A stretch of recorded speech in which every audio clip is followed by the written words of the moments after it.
Sometimes I struggle to write the start of these videos. Some games are just difficult to introduce.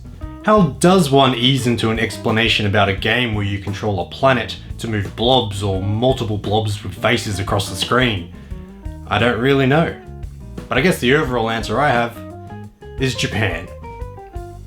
Japan. Released in 2006 on the newly minted PSP, and as a quick aside, I do believe this is my first review for the system, LocoRoco was developed and published by Sony themselves. More specifically, a team led by Tsutomu Ko-Uno, whose name I've probably just horribly mispronounced, who was notable for his work on the game Ico. The story goes that during a train ride in 2004, he sketched a concept of dopey round things filling space using a PDA. He then physically rotated the PDA, planting the seed for the eventual game idea. And using a PDA to sketch something on the train in 2004 sounds very Japan too. Someone used a PDA on my local train line in 2004, it probably would have been nicked. Regardless, it took a bit of convincing of Sony management to get the project rolling, but eventually, Ko-Uno got his way and the game was finished with a team of just 16 developers. But I bet if he didn't get his way, heads would roll.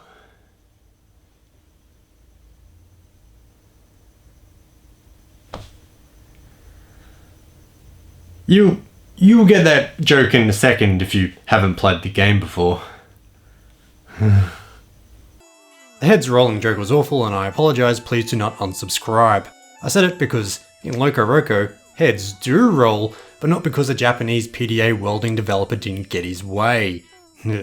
On a planet that is, quote, a long way away past the moon, the sun, and further than the very best telescope can see, there is a planet inhabited by the LocoRoco and the Mui.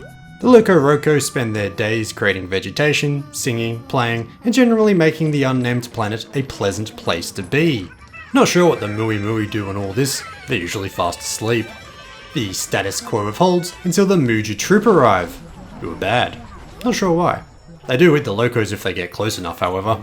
If the representation of the Muja troop seems a bit sus to you in this day and age, you're not the only one. Even on release, Western press were comparing the character to blackface. Who's to say if it was truly intentional or not? Japan is known for having drastically different social norms when it comes to this particular issue of racism, and Ko-Uno claims the character design was based on the game artist's hairstyle. So, yeah. Not the usual thing I discuss on this channel, but I did think it was at least worth mentioning since it sticks out. I don't like elephants being in the room. Regardless, it probably should have been localized, and most certainly wouldn't cut it today. There are 5 worlds with 8 levels each, which with a semi-explorative playthrough clocked in at just under 7 hours.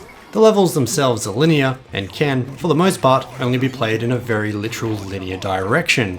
You see, you don't play the LocoRoco and LocoRoco, you play their planet. The goal is to direct them towards the end of the level, and this is achieved by rolling them back or forwards and somehow directing them to jump.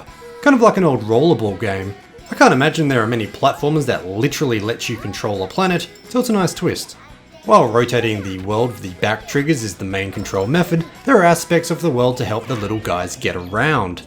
These range from cool flowy animated sequences where you fly through the landscape, to rotating bits and pieces, to an awkward looking critter called a chopper who will fling you into the air. If you haven't guessed yet by watching the footage, another major goal of the level is to collect as many locos as possible. There are 20 per stage, while not all are needed to finish, a larger number has its perks. Locos are found by eating berries, and the more you find, the bigger you can get. You can of course split into individuals if you choose, although it's much harder to control them all at once. The game does force this on certain occasions, however.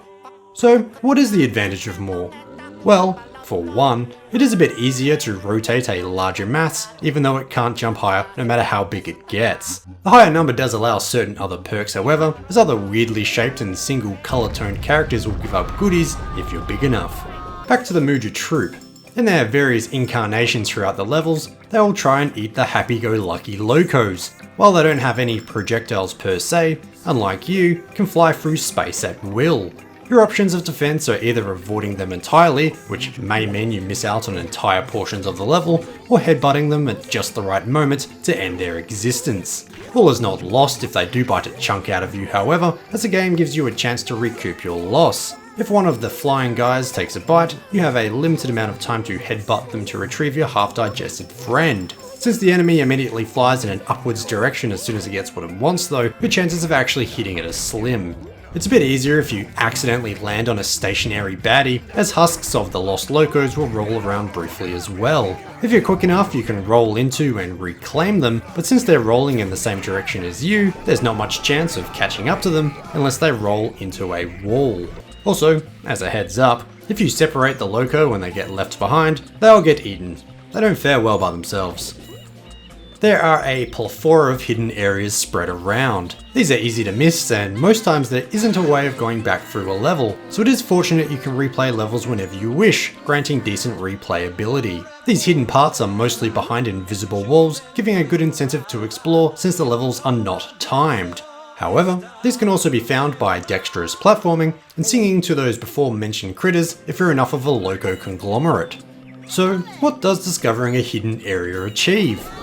House parts! Yes, if your house is solely needing an upgrade, this is the place to do it. As an added minigame, you can build your darling locos a house because this is the mid-2000s. Not exactly my cup of tea, but I'm sure many would have appreciated playing around with this mode. Otherwise, there is a minigame called Chopper Chopper based around that awkward creature from before. Playing as the Chopper, the goal is to precisely launch your loco around treacherous levels by controlling the power of each launch. Otherwise, there's Mooey Mooey Crane, a claw game. Yes. Surprisingly, I found myself playing this more than Chopper Chopper, and I'm not quite sure why yet. Ultimately, these are great bonuses since the base game isn't all that difficult. I do understand it was aimed at kids and to be played in short bursts, but it can be very paint by numbers sometimes. For the majority of the game, I wondered if it was actually possible to fail a level. There is a difficulty spike towards the end, however, which meant me finally seeing the game over screen on a few choice occasions. While easy though, it is fortunate there's so much exploration and bonus content to make up for the short levels. A standout feature of LocoRoco, however, is the fantastically unique visuals and sound. While this style might not seem out of place in a smartphone game or something you'd find in the indie section of your platform of choice, it was a bold move for the mid-2000s. The PSP was a greatly powerful handheld device for this period, so to go against the trend of 3D graphics and other high production values was ballsy indeed. It certainly made it stand out though, and that means it's aged quite well. The sound is something else too. Throughout the whole game, the locos are singing along even if they've been actively eaten. It's just so endearing. If it doesn't immediately put a smile on your face, then something is seriously wrong. If you enjoyed LocoRoco and are pining for more, there were a smattering of sequels. The biggest was of course LocoRoco 2, released in 2008, also on the PSP. But there was also a downloadable spin-off on PSP for Halloween called Midnight Carnival. Otherwise, there is LocoRoco CocoReco on the PS3, which is described as more of an interactive screensaver rather than a true game. Besides from a Japanese-only mobile release, most watching will probably be interested in the remaster, which was released on PS4 in 2017. Kid Icarus did a great video on this when it released. While I'm not sure if LocoRoco was ever directly influential to modern games, it's easy to see how it could be. The mantra of more is less was seemingly echoed throughout development. You don't have to travel far to find similar games in the modern age, focusing more on the art direction and character rather than hard production values. The fact that it was developed and published by Sony is amazing when you consider that. LocoRoco is very affordable to buy right now, which is much the same as the whole PSP library currently. If you're into these sort of vibes, I highly recommend picking it up. It might be a bit too young to call it a classic game in 2020, but I certainly see that label being attached in the coming years.